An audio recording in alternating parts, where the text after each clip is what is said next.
इस वीडियो में हम इम्पल्स टरबाइन, जिसे पेल्टन व्हील भी कहा जाता है, उसके बारे में डिटेल में समझेंगे। जैसे कि प्रीवियस लेक्चर में मैंने बताया था कि वाटर जो है डैम से पेन स्टॉक के थ्रू, ठीक है ना, आ रहा है और यहाँ पर आगे नोजल लगा है। ठीक है, तो नोजल क्या करता है, इसकी वेलोसिटी को इंक्रीज कर देता है और ये जेट ऑफ वाटर जो है डायरेक्टली इन वेव्स पे स्ट्राइक करता है, ठीक है ना, विद अ हाई वेलोसिटी। और ये रनर जो है ये हमारा क्या करने लगता है, रोटेट करने लगता है। ठीक है ना। तो अब इसमें हम जानते हैं कि पेल्टन व्हील है क्या, कौन सी किस तरीके की टरबाइन है। दी Pelton wheel,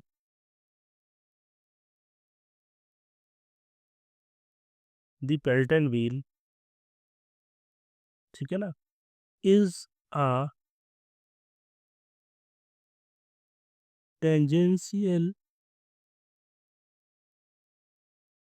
flow impulse turbine है।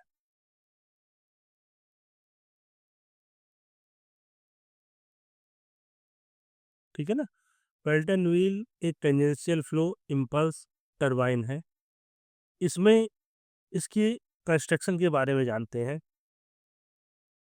तो construction of impulse turbine, construction of impulse turbine.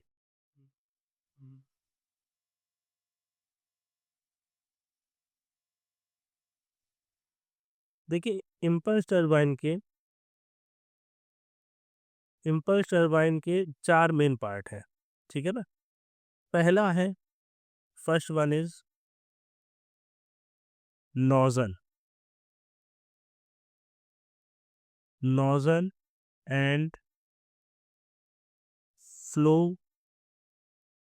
Regulating arrangement, arrangement. Second है रनर एंड बकेट्स।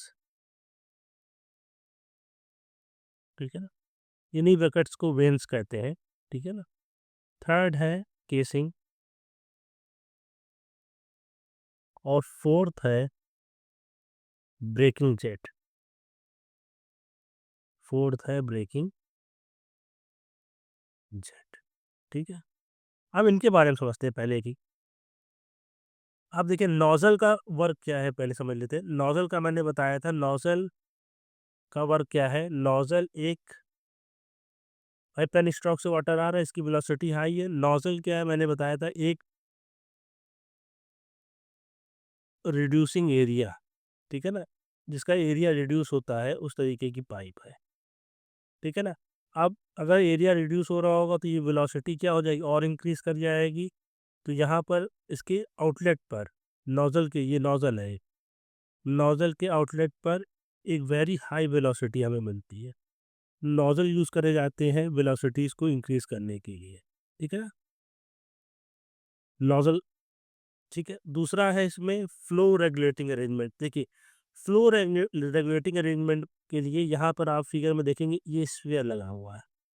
ठीक है। ये स्फीयर क्या है, नोजल में यहाँ पर देखिए, मैं बनाने जा रहा हूँ, ये नोजल में एक स्फीयर लगा है, ये इस तरीके से ये स्फीयर लगा है। ठीक है। ये स्फीयर को अगर हम आगे बढ़ा देंगे, ये नोजल के एकदम आगे यहाँ पर चला जाएगा, इसके इस आगे इसे अगर राइट साइड मूव कर देंगे स्फीयर को, तो ये क्या करेगा, वेलोसिटी को डिक्रीज कर देगा। और एकदम अगर हम नोजल के एग्जिट पे ले आएंगे तो ये फ्लो को रोक देगा। और अगर हम इसे लेफ्ट साइड लेके चले जाएंगे तो ये क्या करेगा, वेलोसिटी को बढ़ा देगा। तो ये जो स्फीयर है, ये फ्लो को रेगुलेट करने के लिए यूज करा जाता है। दूसरा है रनर और बकेट। तो देखिए, रनर क्या है, टरबाइन में जो रोटेट करता है, ठीक है ना, उसे कहते हैं रनर। उसे क्या कहा जाता है? रनर। और रनर के पेरी पेरी में क्या लगे होते हैं? वेन्स। इन्हीं वेन्स को कहा जाता है बकेट। इन्हीं वेन्स को क्या कहा जाता है? बकेट। ठीक है ना?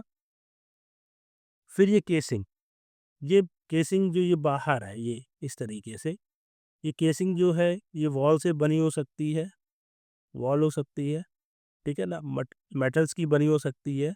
ये केसिंग, ये बाहर वाटर जो है स्प्लैश ना करे उसके लिए किसका यूज़ करा जाता है? केसिंग का। और बाहर के एनवायरनमेंट से अपने टरबाइन को प्रोटेक्ट करने के लिए भी केसिंग का यूज़ करा जाता है। ये आखिरी है ब्रेकिंग जेट। ये क्या समझ लेते हैं?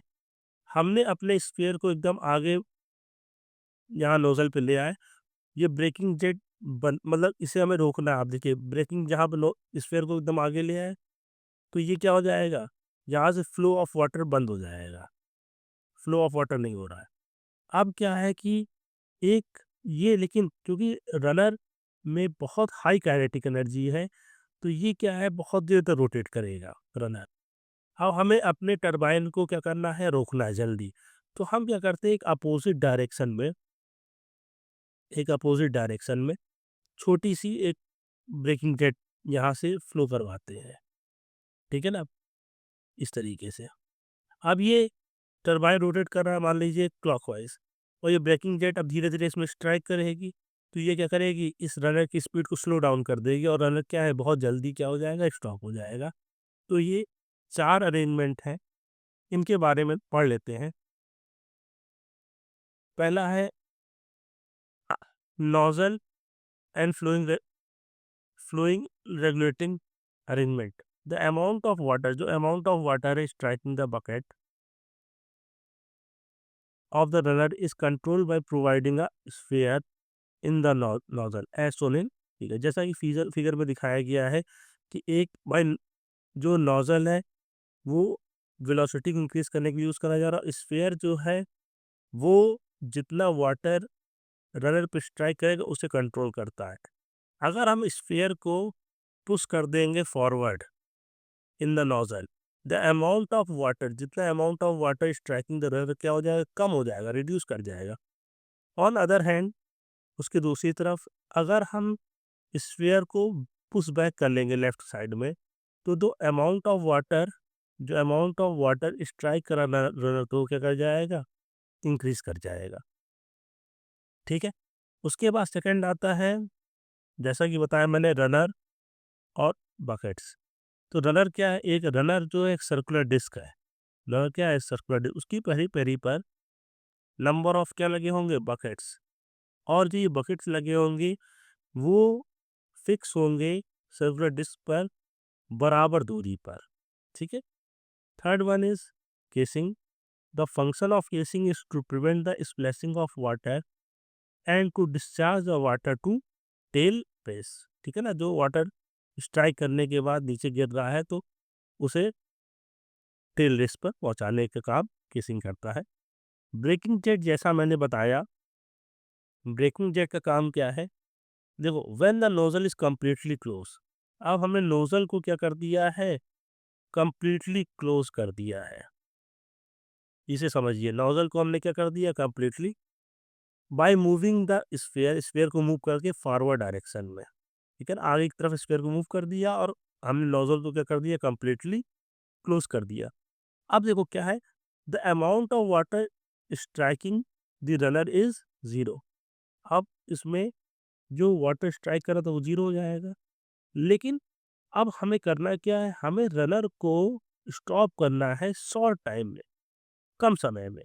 तो हम क्या करते हैं? स्मॉल अमाउंट ऑफ नोजल, एक स्मॉल नोजल को किसके provide which direct the jet of water on the back of veins. अब ये जेट ऑफ वाटर जो है स्मॉल नोजल का, ये वेन्स का, जो जैसे मान लीजिए वेन्स है, उसके पीछे की तरफ से स्ट्राइक करेगा। ठीक है ना, इसी जेट ऑफ वाटर को हम क्या कहते हैं? ब्रेकिंग जेट कहते हैं। ठीक है, इसी जेट ऑफ वाटर को हम क्या कहते हैं? ब्रेकिंग जेट कहते हैं। अगला है वर्किंग। वर्किंग के लिए मैं फिर से इस फिगर पर आता हूँ वर्किंग समझने के लिए।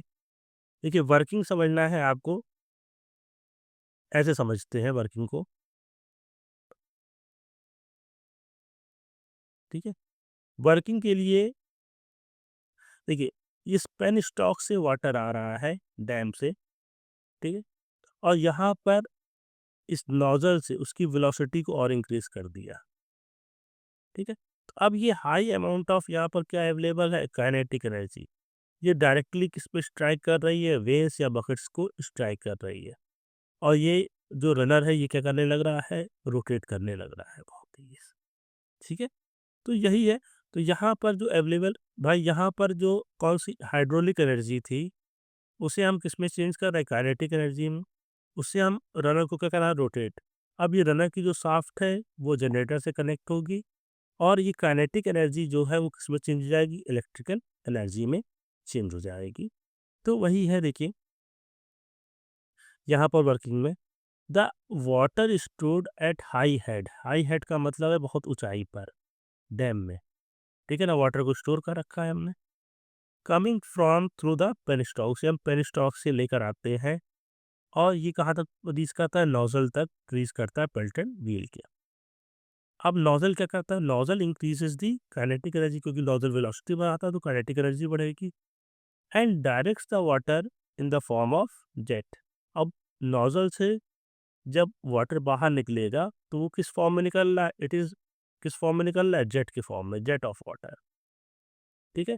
अब ये जेट ऑफ वाटर जो है किसको स्ट्राइक करेगा, इट स्ट्राइक्स दी बकेट्स। ये जेट ऑफ वाटर किसे स्ट्राइक कर रहा है, बकेट, जो बकेट्स पे स्ट्राइक कर रहा है। तो जैसे बकेट्स पे स्ट्राइक करेगा क्या रोटेट कर जाएगा, runner rotates at very high speed, runner rotate करने लगेगा बहुत हाई स्पीड से। अब रनर किससे कनेक्ट है, the generator is attach to the shaft of the runner, but जो रनर है उसकी शाफ्ट से जनरेटर अटैच है। अब ये क्या करेगा generator, which converts the mechanical energy, ये mechanical energy in the form of kinetic energy है, को किस में, ऑफ द रनर, किस में चेंज कर देगा, इलेक्ट्रिकल एनर्जी में। Thank you. आगे हम अगले वीडियो में रिएक्शन टरबाइन के बारे में डिस्कस करेंगे। Thank you.